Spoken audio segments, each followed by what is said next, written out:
के लिए कि किस प्रकार रख सकते हैं आप अपनी आंखों का खास ख्याल, किस प्रकार बीमारियों से बच सकते हैं, इन सब विषयों पर आज हम चर्चा करेंगे।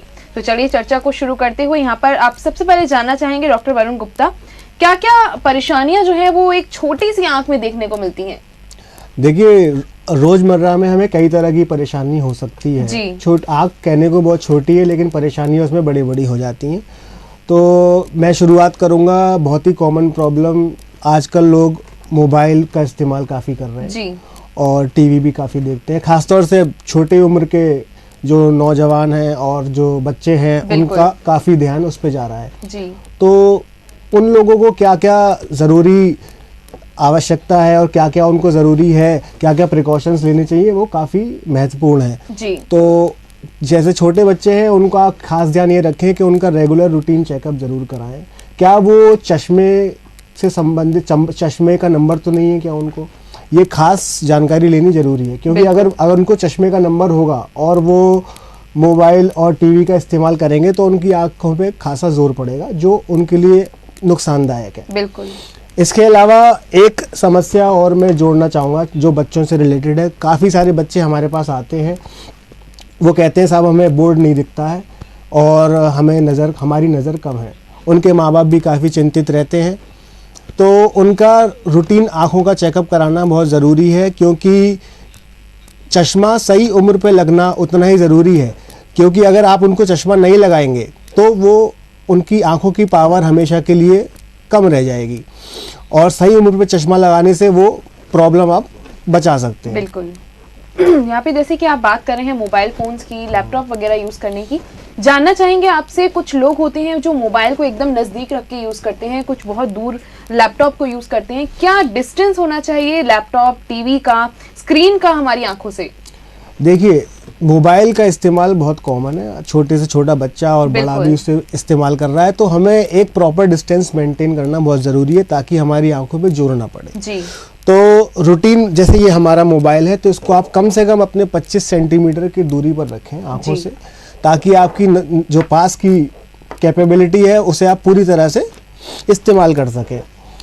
ऐसे ही टीवी देखने के लिए ज़रूरी है कम से कम 2.5 से 3 मीटर का डिस्टेंस उससे बनाए रखें, ताकि आपकी आंखों को ज़्यादा जोर का एहसास ना हो। बिल्कुल। यहाँ पे जैसे हम बात कर रहे हैं डॉक्टर वरुण गुप्ता मोबाइल की, लैपटॉप्स की, तो जब हम ऑफिस में जाते हैं या आजकल एक कह सकते हैं हम, जैसे मोबाइल फोन एक ज़रूरत बन गई है, वैसे ही लैपटॉप, कंप्यूटर्स, ये भी एक तरह की ज़रूरत बन गई है। और जब प्रोफेशनल लाइफ में हम आ जाते हैं, प्रोफेशनल टर्म यूज़ करते हैं, तो इन सब पे बैठ के हमें काम करना पड़ता है।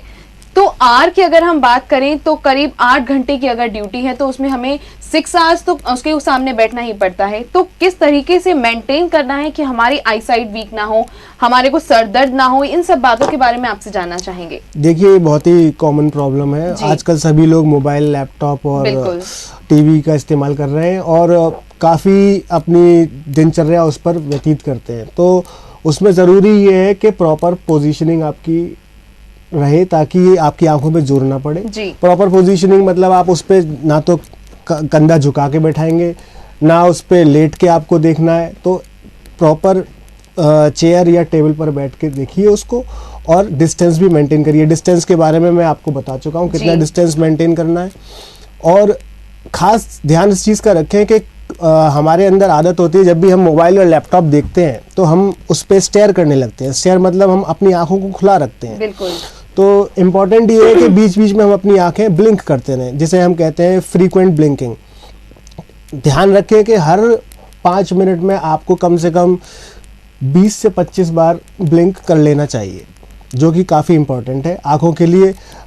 इससे आपको फ्यूचर में स्ट्रेन नहीं रहेगा और आंखों को सूखापन, जिसे हम ड्राइनेस बोलते हैं, वो समस्या का सामना नहीं करना पड़ेगा। जी बिल्कुल। दर्शकों, आज हमारे साथ डॉक्टर वरुण गुप्ता हमारे स्टूडियो में आए हुए हैं, जिनसे आज हम चर्चा कर रहे हैं आंखों में होने वाली आम समस्याओं के बारे में।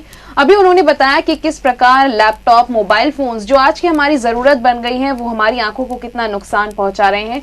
साथ ही अगर हम कंटिन्यूअसली उनको देखते हैं, उनकी स्क्रीन को देखते हैं, तो हमारी आंखों को कितना ज्यादा डैमेज हो सकता है।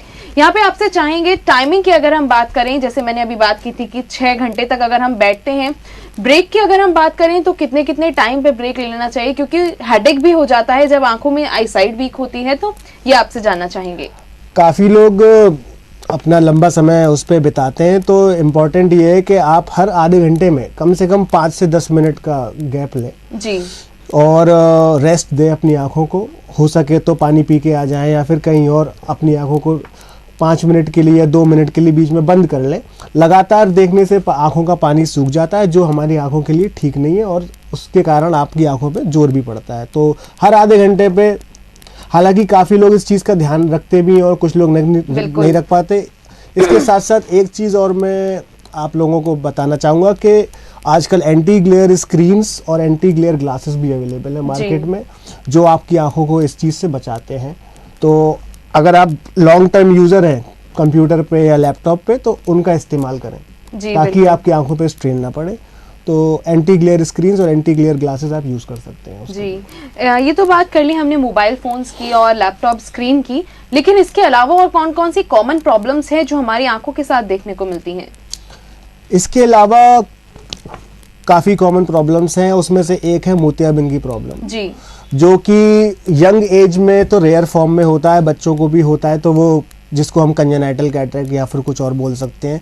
लेकिन ज़्यादातर ये समस्या तब आती है जब इंसान की एज 50 के ऊपर चली जाती है, 50 या 60 वर्ष के आसपास आ जाती है, जिसको हम बोलते हैं कि मोतियाबिंद आ गया है या फिर आदमी का लेंस में ओपेसिटी आ गई है। ये एज रिलेटेड प्रोसेस है, हर एक को आ सकता है, बहुत ही कॉमन प्रॉब्लम है, लेकिन इससे घबराने की बिल्कुल ज़रूरत नहीं है। जैसे ही आप लोगों की रोशनी नॉर्मल से कम हो जाए या आपको पास का दिखना कम हो जाए या दूर का दिखना कम हो जाए या रोशनी में जाने पे चौंध लगे या फिर और कोई समस्या का सामना करना पड़े, तो तुरंत अपने आई केयर स्पेशलिस्ट से मिलें और ये चेक कराएं कि क्या मैं मोतियाबिंद से पीड़ित तो नहीं हूँ।